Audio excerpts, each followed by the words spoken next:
and truly liberated.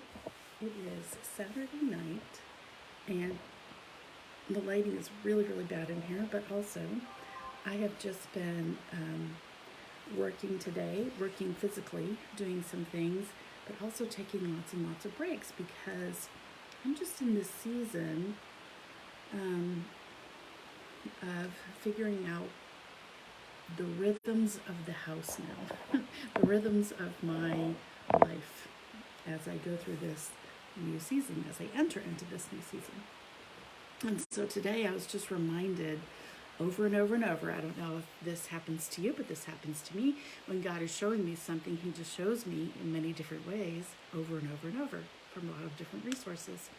And so I've just been in this season where I'm just really hungry, not for food necessarily, but really hungry for the Word and for knowing for myself some areas that I have been exposed to.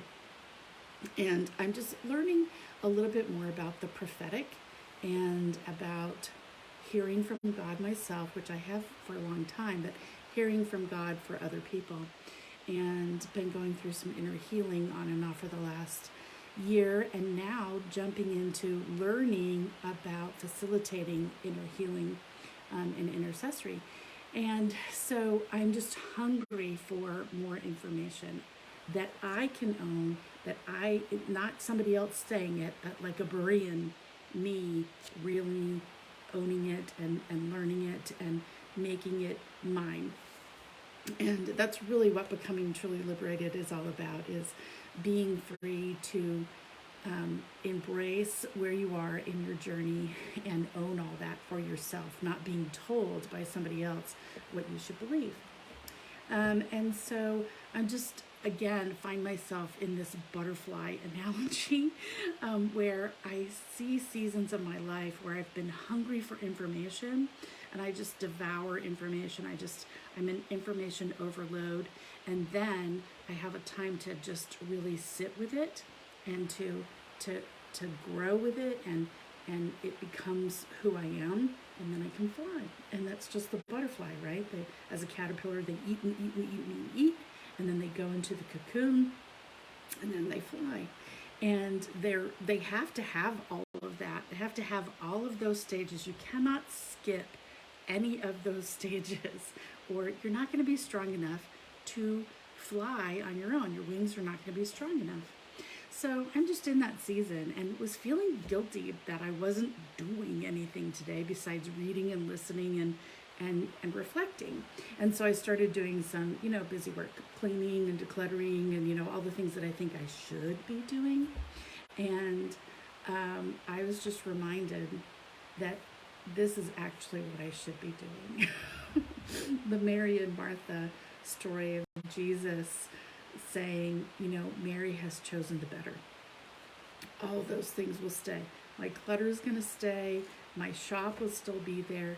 Today, I really was impressed to just lean in and really go deep into some of these areas. And so I started watching some videos of people who do prophetic art, because that's one of the places where God is kind of leading me. And I wouldn't say that I'm really an artist, but He's really been leaning in on me to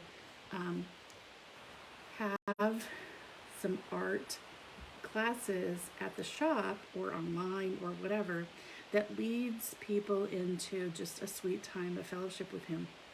And so you can see how these things are kind of lining up. So I watched a couple of them today. It was so interesting. April Durham is one of them, and she had a guest person on last night, I guess.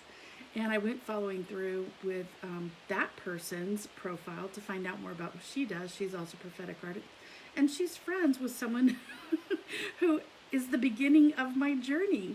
I was saved at a Bible study. Yes, I was saved in church. I was already going to church for many years at a Bible study of Kayleen Daniels in San Antonio. And this woman knows Kayleen. So it was like just the seasons, and it made me sit and reflect about what I learned there and what what that started our journey. And then I went on to another woman who does prophetic jewelry, and she was lamenting. She was kind of in a state. She was in it feeling, sad and looking at some things that were going on in the world. And so the people in the comments, we were all talking about, who God is for us and listening prophetically and what is he saying. And so, I just love that when you are pursuing something, God just continues to show you in all these different ways who he is. He is the author and the finisher of our faith. He woos us. He calls us to have a relationship with him. And and even if I get off track, he's just calling me back. So I had these other videos playing while I was cleaning, and was reminded that, he's kind of impressed upon me to do some study today, to do some reading today, and to, start owning a little bit more and unlearning some religion, unlearning some things that people have said or I've been around that, that prophetic is not for today, or healing is not for today, or, just hearing from angels. And okay, now I have two pieces of information from people that I trust and I know, and now I need to know this for myself. So I just wanted to encourage you. I said that I was going to come on when I felt prompted to come on, and I'm doing it very imperfectly, and so here I'm on. And just that analogy of the butterfly, that there's seasons that we need to just really learn, really eat the word, and then a time to reflect, to get into our cocoon and work this out ourselves so that we can emerge to our next upgrade, to our next level. So for the next couple of weeks, I'm involved in several trainings on the prophetic, one with All Things Prophetic with Keith Ferrante, and another one with the Prophetic Heart Healing.